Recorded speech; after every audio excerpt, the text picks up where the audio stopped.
Hello viewers, আশা করি সবাই ভালো আছেন। আজকে আপনাদের জন্য নতুন আরও একটি টিউটোরিয়াল নিয়ে হাজির হয়েছি, আর সেটি হচ্ছে Lenovo Thinkpad কিবোর্ড রিপ্লেসমেন্ট আর how to replace keyboard on Lenovo Thinkpad।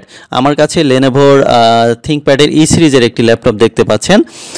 এটার কিবোর্ডে প্রবলেম থাকার কারণে কিবোর্ডটি পরিবর্তন করতে হবে।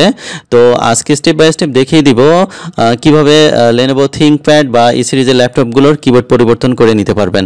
আপনি চাইলেই নিজেরটা নিজেই পরিবর্তন করে নিতে পারবেন। সেক্ষেত্রে সার্ভিস সেন্টারে গিয়ে সার্ভিস চার্জটি দিতে হবে না। আরেকটি কথা, আমার চ্যানেলে যদি আপনি নতুন হয়ে থাকেন তাহলে অবশ্যই আমার চ্যানেলটি সাবস্ক্রাইব করার জন্য বিশেষভাবে অনুরোধ রইল।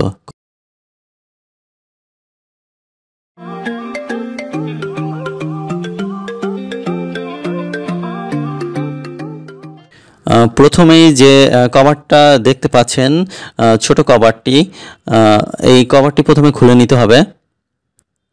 যেহেতু আমাদের কিবোর্ড রিপ্লেস করব, কিবোর্ডের উল্টো সাইডে মানে ভিতরের অংশ থেকে দুটো স্ক্রু রয়েছে, ও দুটো না খুললে কিবোর্ডটা আসলে খোলা যাবে না। সেক্ষেত্রে আমাদের প্রথম যে কভারটি রয়েছে এটার 3টি স্ক্রু রয়েছে, 3টি স্ক্রুই খুলে নিচ্ছি। জি, খোলা হয়ে গেছে। এবার একটু উঠে আসছে, দেখতেই পাচ্ছেন। এ পাশটা দিয়ে যদি উঠে না আসে তাহলে কোনো ড্রাইভার দিয়ে হালকা, যেগুলো মাইনাস ড্রাইভার রয়েছে, হালকা একটু প্রেশার দিলেই উঠে যাবে।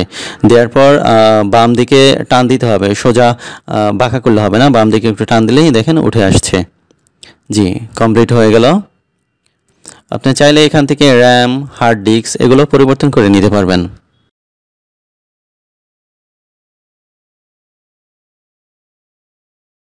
দেখতে পাচ্ছেন এখানে একটা স্ক্রু রয়েছে, এই স্ক্রুটা খুলতে হবে, কারণ এই স্ক্রুটাও কিবোর্ডের সাথে সংযুক্ত করা।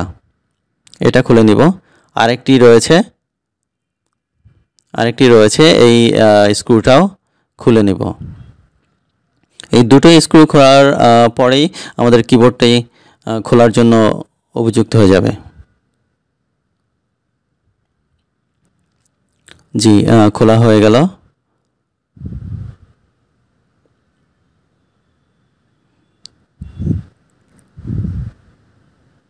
জি, দেখতে পাচ্ছেন খোলা হয়ে গেল আমার প্রথম কভারের স্ক্রুগুলো আর বাকি স্ক্রুগুলো।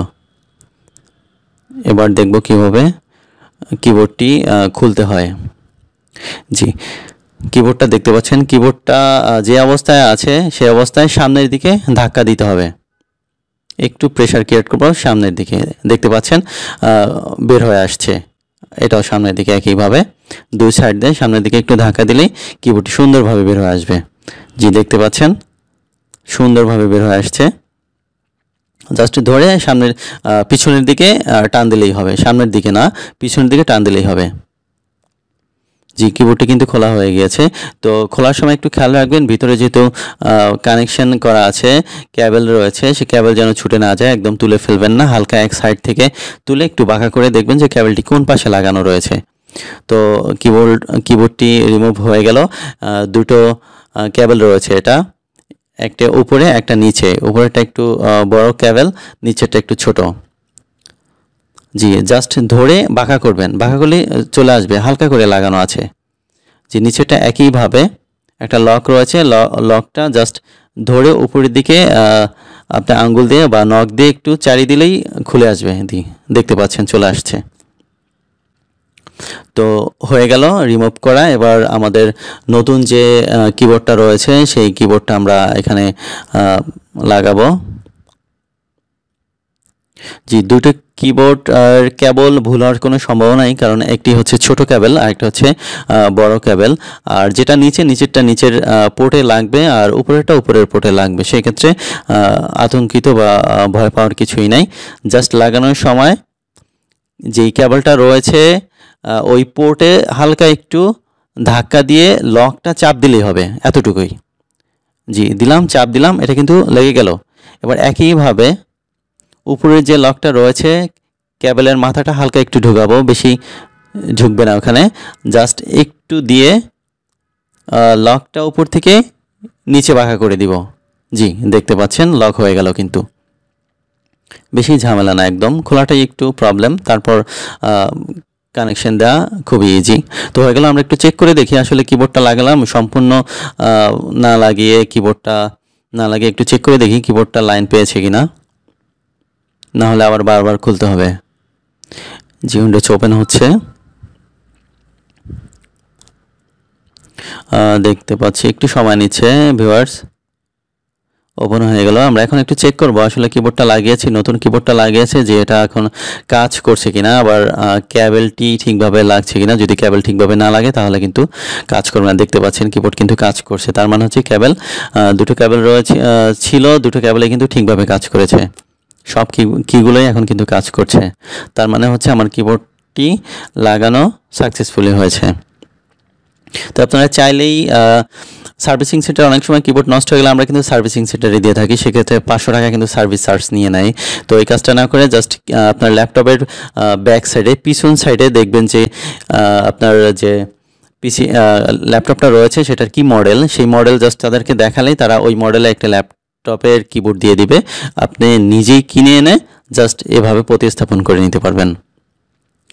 তো আমরা এখন কিবোর্ডটি লাগাবো। এটা সামনের দিকে, প্রথমে সামনের দিকে লাগাবো, হালকা একটু বাঁকা করে ধাক্কা দিলে লেগে যাবে।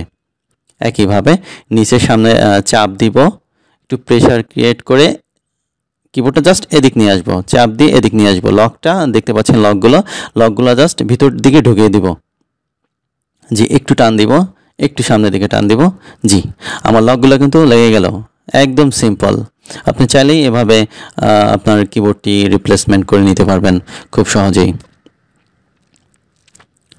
তো হয়ে গেল। পিছনে যে কভারগুলো আছে আমি স্ক্রুগুলো সবগুলো এখন লাগিয়ে দিব।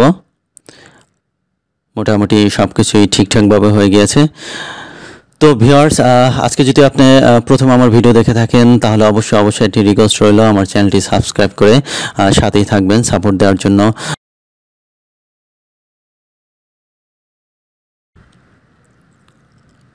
তো সবগুলো স্ক্রু লাগিয়ে দিবেন এইভাবে।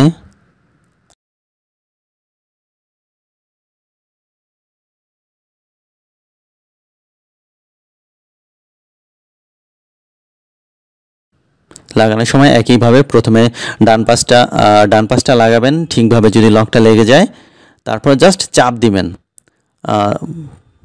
প্রত্যেক সাইডেই চাপ দিবেন। চাপ দিলে লকগুলো একদম লেগে যাবে। খুব সিম্পল, কোনো ঝামেলার কোনোই কারণ নেই। জাস্ট প্রথমে ডান সাইডের লকটা জাস্ট একটু ভিতরে ঢুকিয়ে প্রত্যেকটা সাইডের লকগুলো চাপ দিবেন, দেখবেন লেগে যাবে।